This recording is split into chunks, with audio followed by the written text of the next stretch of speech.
Princess Tribe, once again, welcome to the Sisaundra Show. Y'all know we are coming to you live right here on the beautiful Camarosa soundstage. Hey, y'all tune in, turn up the volume, and let's keep this Black History Month spirit alive 24/7 on this Blackity Black Friday. Because here every day is a celebration of our beautiful Black excellence. With it being Black History Month, today we are highlighting the one and only Jane Bolin. Jane Bolin was the first Black woman to graduate from Yale Law School. And y'all get this, in 1939, she became the first Black female judge. Yes, she did. Miss Bolin also worked closely with then First Lady Eleanor Roosevelt to establish the Wiltwick School, a program to help eradicate juvenile crime among boys. Yes! Thank you, Miss Jane Bolin, for your contribution to true Black excellence. All right, y'all. Y'all know what time it is, right? Come on! Get your cups ready because the tea is brewed and piping hot. So it's time to start things up and spill the latest scoop. It's tea time! Whew! Tribe, do we have some tea for you today? Listen, not Kanye doing whatever he wants. That's so unlike him. So Kanye asked permission to sample a section of a 1983 live performance of War Pigs, and Ozzy Osbourne told him absolutely not, because he is an anti-Semite. And guess what Kanye did? He used it anyway. Kanye, come on. He had it rocking at his album listening party, y'all, and boy, was Ozzy upset. Ozzy said he wants no association with this man. I mean, this is coming from a man that bit a bat's head off on stage and threw it into an audience, but we won't go there. Let's go to next. So y'all, Floyd, a.k.a. Money Mayweather, had a lot of folks crying at their bank accounts this morning. Now, we all hate Uncle Sam, but our hate and his hate are two different things. Floyd posted a check this morning showing that he had to pay $18 million this year to the IRS. Lord have mercy. He said that this is how much he has to pay while he's retired, and that we can only imagine what he had to pay when he was active. Child, we don't even want to know. Next. So, there was a rumor saying that O.J. Simpson was in hospice, y'all, and diagnosed with cancer. He came out saying that the rumors are false and he is still alive and thriving and ain't in no rush to reunite with, Stop it, Nicole. That is not cool. Child, OJ is going to always beat allegations no matter what they are. Just like Johnny Cochran said back then, if it doesn't fit, you must acquit. So almost 30 years later, and we still just have one question, OJ. Never mind. Next. So, y'all ready? Are y'all ready? Y'all know that the 49ers and the Kansas City Chiefs will be playing at Usher's concert this Sunday, right? They are opening up for him, y'all, and I'm just so excited to see the main act during halftime. Now, we were all wondering who was he going to have hit the stage with him the moment they announced that he was performing. And so far, we found out that Lil Jon and Ludacris will be joining him. But not only that, they extended the usual halftime performance time to a longer set. Because if you know, you know. Usher has hits for days. So y'all get y'all popcorn and bubbly beverage because we are in for a treat, baby. Next. Now, if it ain't one thing, it's another. Y'all remember that song? If it ain't one thing, it's another. Well, that's Jonathan Major's song right now. Because he was just in court and he lost all his deals due to his ex-girlfriend accusing him of assault, right? And now 2 other ex-girlfriends are coming out saying that he was beating on them too, with additional claims from Lovecraft set members. Ooh. The set members came out and said he was being aggressive with them on set and told them they weren't welcomed. But this is the question everybody's asking on social media. Did he put his hands on you though? Lord have mercy. I want to know. We all want to know. Inquiring minds want to know. Who did he piss off in Hollywood because poor guy just can't catch a break? Next. Whew. Travel alert, y'all. Ladies, it's time to take a break from the massage mud baths on them bamboo rides in Jamaica. They have put out a level, not 1, not 2, but there is a level 3 advisory. So Jamaica poses significant risk for travelers due to high crime rates and limited medical services. Now, violent crimes at tourist resorts are common, and their local law enforcement may not be able to effectively respond. You want to go over there? On top of that, U.S. government personnel face travel restrictions in certain areas. Now, medical care varies in quality. Quality, y'all, especially with public hospitals often lacking resources and their private hospitals requiring upfront payment. And let's not forget ambulance services may be limited. And y'all know them mountains in Jamaica. You don't want to be in any old ambulance going around no curve. You might find yourself, don't do it. So before you pack your bags and hop on that plane, remember to do your homework and stay informed. Because while Jamaica might be calling your name, man, and you want to get your groove back like Stella, it's always better to be safe than sorry. And let me just say this real quick. That's going on in the Bahamas too. All right, so listen, we have an amazing guest, y'all.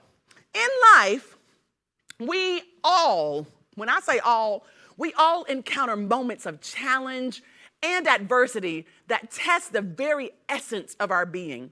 Yet, it is through these trials that we discover the true depth of our resilience, our ability to rise, to overcome, and to flourish in the face of adversity. Today, it is my honor to introduce a remarkable individual who has not only traversed the turbulent waters of hardship, but has emerged with a story that encapsulates the essence of resilience. Yo, please welcome out Mr. Rob Lowe. Hey! How are you? Yes, How are you? I am wonderful. How are you, sir? Man, I am blessed to be in the presence of greatness. Likewise. Thank you so much for joining me. Please have a seat. Absolutely. Yes. Mr. Rob Lowe is on the lavender couch. Listen, I don't get starstruck easily and captivated, but just being in your presence. Oh, like you are so kind. You have a gift that God gave you that is it surpasses this platform and that camera. So wow, man, just thank you. Thank you. God bless you for that. I certainly appreciate you. So can you tell us, or can you provide us with an overview of your memoir, A Story of Resilience? What inspired you to write this book titled "So What"?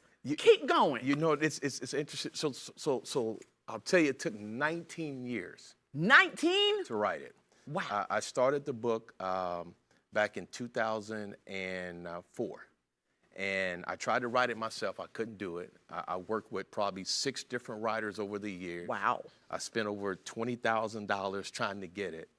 And this year, or last year in 2023, I literally quit my job as an HR executive. Get out. Quit my job. That's faith. And said, I got to go finish this thing because tomorrow's not promised. And I wrote the book really for 3 principles. I wrote the book because I wanted my daughters, I have 2 daughters, I wanted my daughters to have a legacy so they could see and say, no matter what happens, if my dad can go through that and still thrive and be committed to growing and blessing other people, there's no reason I can't. Wow, that's powerful. Number 2, it was for the folks that grew up with me who couldn't understand why I carried around so much anger and hurt. Now they have a glimpse into my life that they can go, now it all makes sense.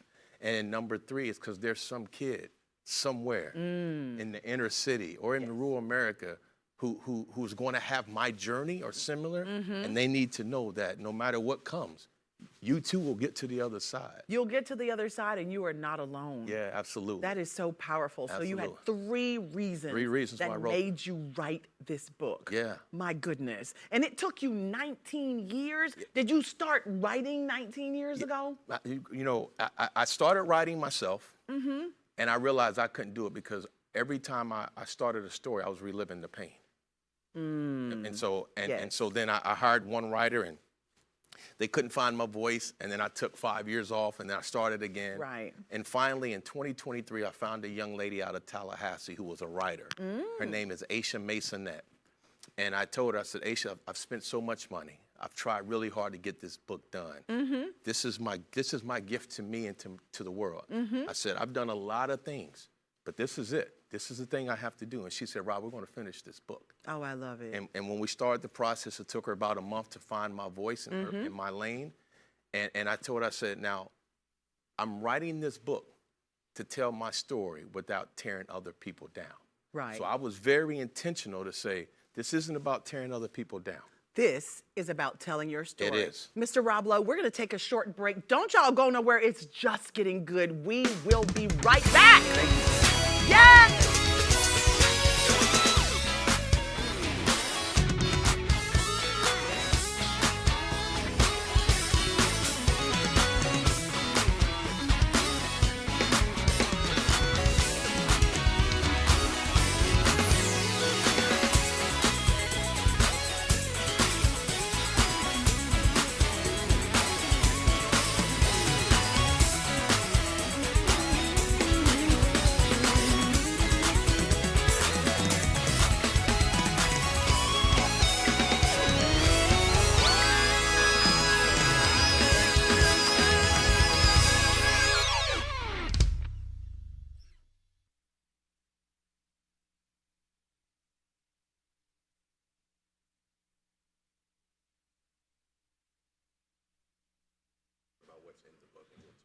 Okay.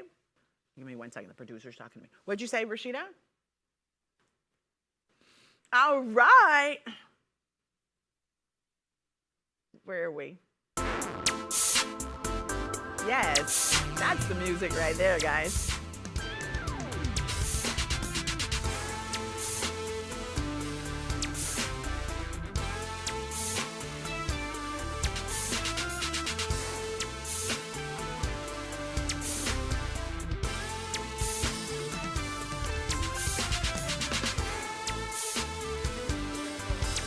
All right.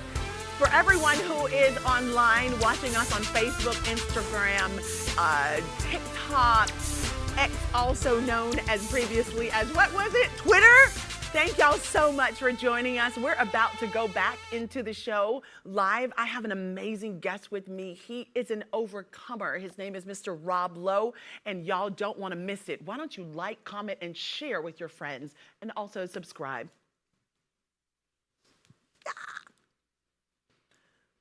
Woo!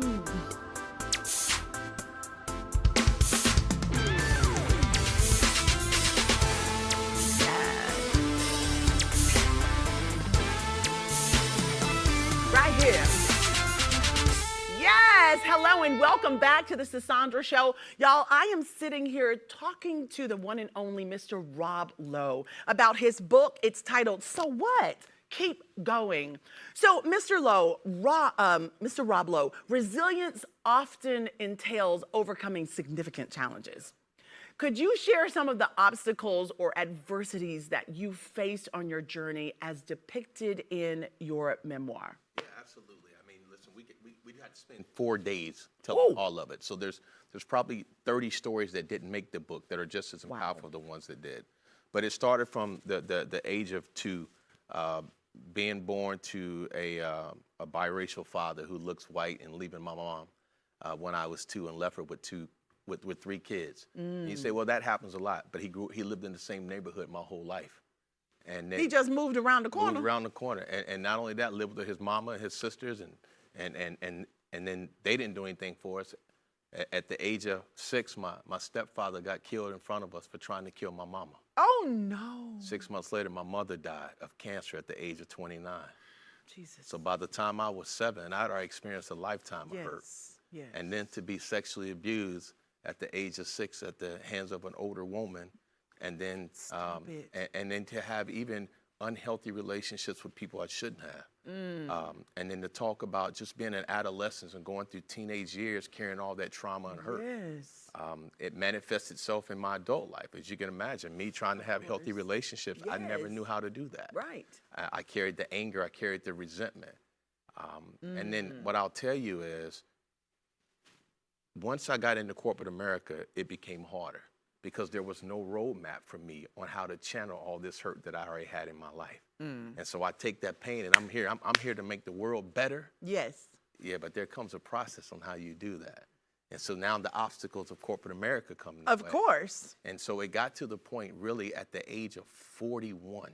At the age of 41, I got tired of being angry. I got tired of being hurt. And I walked into a therapist's office. And it was a white therapist, and I walked in, I had a chip on my shoulder. And I walked in and I said, you know what, I don't know how this is supposed to go, but I'm tired of people telling me how I'm supposed to feel. And he looked at me and he smiled. He said, listen, no one can tell you how it should go because they haven't walked a day in your damn shoes. And when he said that, that was enough for you. I started crying. Wow. Because what he said is, I don't care where we start, when we start, I'll wait on you. That's so. And from there, I started putting it out. That was life. And I knew then, I'm going to go finish this book. And there's so many other stories that I can't tell for the sake of time. But what I say, it is a roadmap that I probably have experienced things that many people will at some point in their life. And I always say that the title itself, So What? Keep Going, comes from the idea of there's many times I could have made excuses. There's many times I could have quit. But I had someone tell me and said, all those things may have happened, Rob, but so what? So what? Keep going. Keep going. That's strong. Yeah. I love it. So how would you define resilience based on your personal experiences? You know, I tell you, for resilience for me is finding the courage, the strength, the mental fortitude to get up when you could quit. Ooh.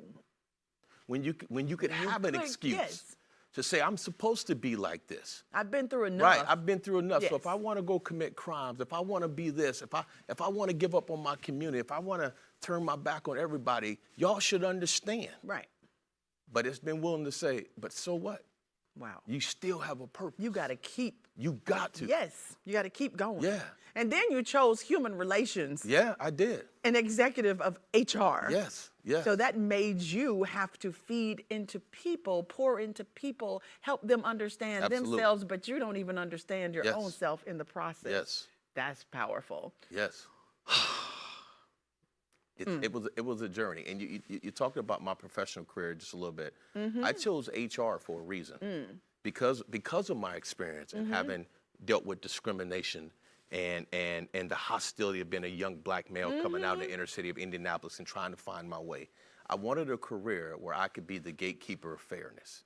Yes. And so I was either going to be a civil rights attorney, a civil rights activist, or a politician. Wow. But I didn't want to do. I don't know about the politician one. There you go. No, really. Right. Like I say that. Right. People say, well, why didn't you choose that? I said, well, a civil rights activist, I didn't want to be a martyr. Right. Right? An attorney, I didn't want to represent people I didn't believe in. Correct. And then politician, I did way too many things in college that can't get out. So. Stop it! You don't want them digging Right, up there nothing. you go. Hello. Because- So HR. HR. The gatekeeper of fairness. The gatekeeper of fairness. That is exactly That's the really door what I to wanted to do. fairness is Yeah. HR. So throughout your memoir, what were some key turning points or moments that tested that resilience that you have the most? I think after the death of my mom and having to go figure out that my grandparents raised us. My grandparents raised me and my sisters, but they were almost 70 when they took us in. Wow. So I have 2 older sisters. And so they loved us, don't get me wrong. Right. But it's not a mother's love. Right. And so there were many nights I had to cry myself to sleep, and there was no one to hold me. Right. And so as a kid, I realized I got to go figure this out. By the time I was a teenager, my grandparents had us doing laundry at the laundromat for the whole house every Saturday. Wow. Right? For know people them who live with days. us, right?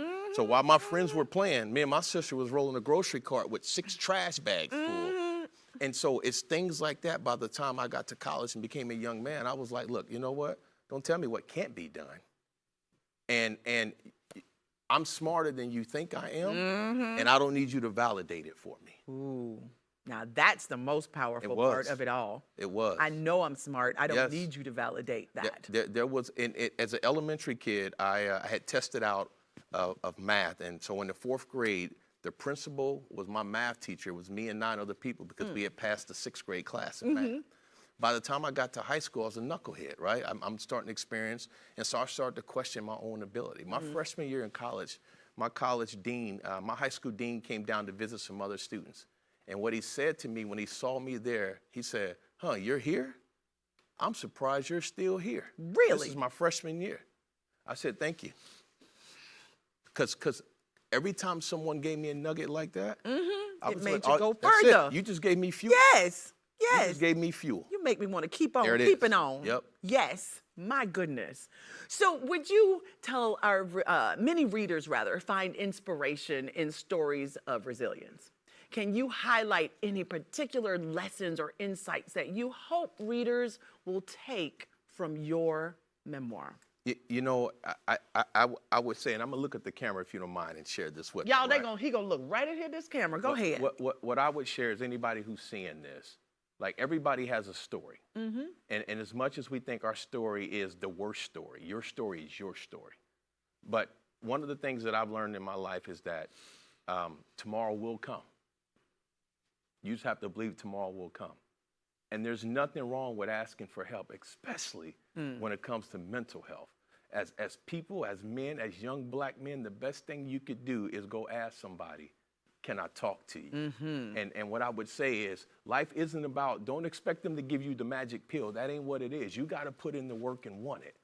But if I could share something with people who are watching this, I would say, 1, no tomorrow comes. So that means you have an opportunity to fix what happened yesterday. Number 2 is it's okay to go ask for help, especially if the way you think will determine how you act. And then number 3, understand that somebody's watching. Ooh, always. Somebody's watching. So, Mr. Lowe, writing a memoir, Yes. that's some good stuff you just shared. Yeah. Thank you so much. Writing a memoir can be a deeply introspective process, right? Yes. What was it like for you to revisit? I mean, I know you said it was painful and you had to change writers, find someone to help you write it. What was it like for you to revisit and reflect upon the events of your life while writing a story of resilience? Let's go back to that. Go a little deeper. I'm 53 years old. I've probably told every story in that book at least 40 times. Wow.